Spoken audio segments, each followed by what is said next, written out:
This is another one of my repair videos where I'm going to be working on Iveco Daily 35C14. This is a extra long wheelbase van with a 3-liter diesel engine, 136 horsepower. The problem with this van is it will start okay when cold, but once it's up to temperature it won't start. So you can turn, it will crank, but it just won't fire the engine. I would imagine this is a sensor issue, as there's absolutely no problems when the engine is cold. No lights flashing, nothing, until you switch it off. When you switch it off, then, as I said, no matter what you do, it won't start. Hopefully I'll be able to show you how you can fix your own van if you have a similar problem.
Ignition on.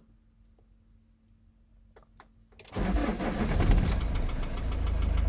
van starts okay when cold. This is just to show you the temperature gauge, and obviously the van running okay. Side lights on, absolutely no issues, no flashing lights. I'm gonna take it for a quick spin and I'll be back when the engine is heated up, and then I'm gonna show you what happens.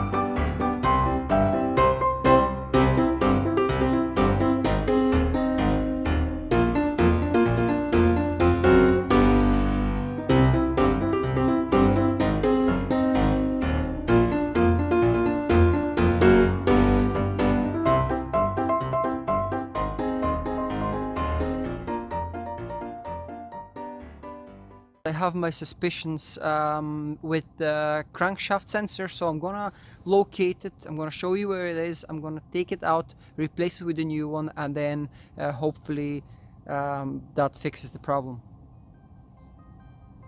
So your crankshaft positioning sensor is located on, if you're sitting in front of the vehicle, it's going to be on your left hand side. I'm going to try and zoom in a little bit more now to show you exactly where it is. So this is your crankshaft positioning sensor.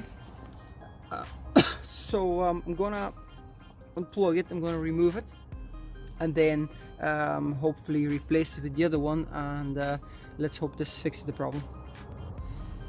So the first thing you want to do is you want to locate the cable. Don't burn yourself if the engine is hot, by the way. So this is the connecting plug here.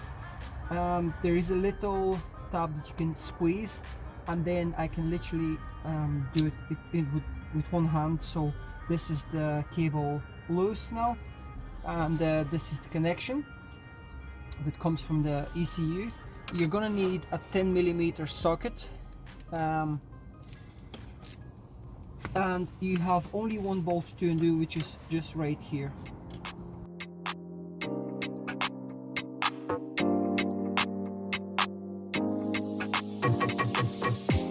So the bolt is undone. and all you need to do is just pull the sensor out. That's sensor out. Okay, gonna put the new sensor in.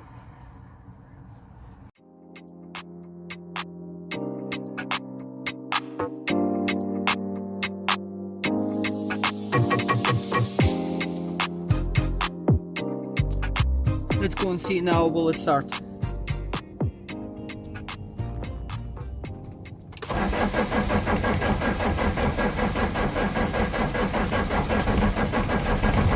It's trying, but it won't start.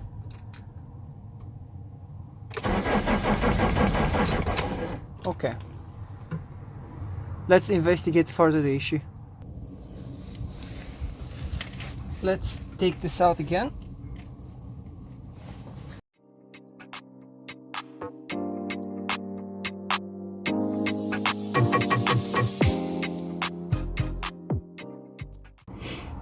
It looks like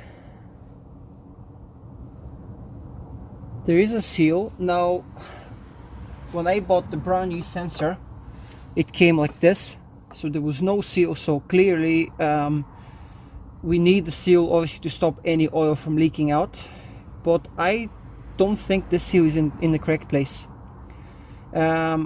Let me take the phone off the camera stand and bring you closer to the actual seat where the sensor sits, and see if we can find any issues with that, where this seal is actually located right at the moment.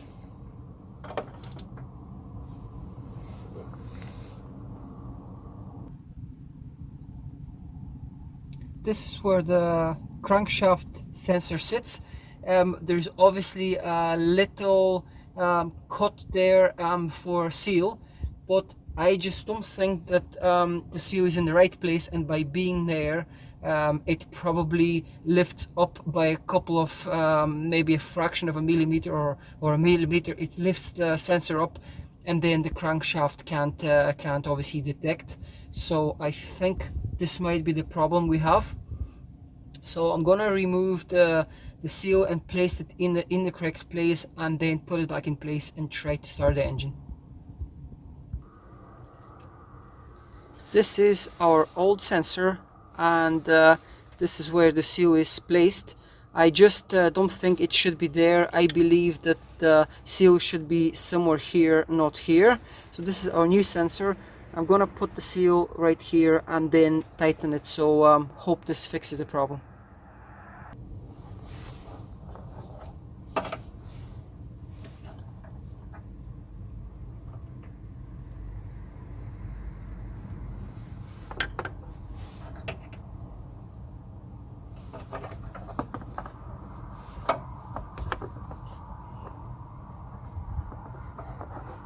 This is where I believe the seal should sit. I'm going to replace this with a better one. This is too old and probably too hard to stop serious oil leaks, so I'm just going to do it for the test, and just curious to see if this fixes the problem. So remember, seal was here and now I've moved it here, so hopefully this will allow the sensor to drop further in where it needed to be in first place, and I think hopefully this might be the end of our problems.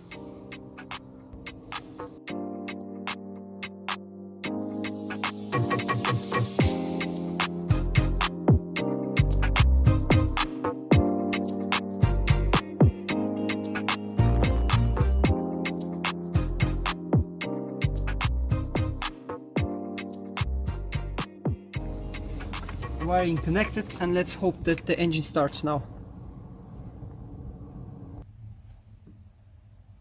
Okay, so we've replaced the crankshaft sensor. We put the seal in the correct place that I believe it should be.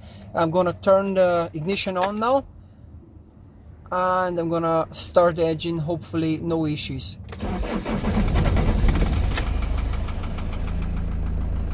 I hope you can see this. No flashing lights, and the engine started the first time. Problem fixed without even the need of a diagnostic tool. As you can hear, the engine is running okay, there's no flashing lights, problem is fixed.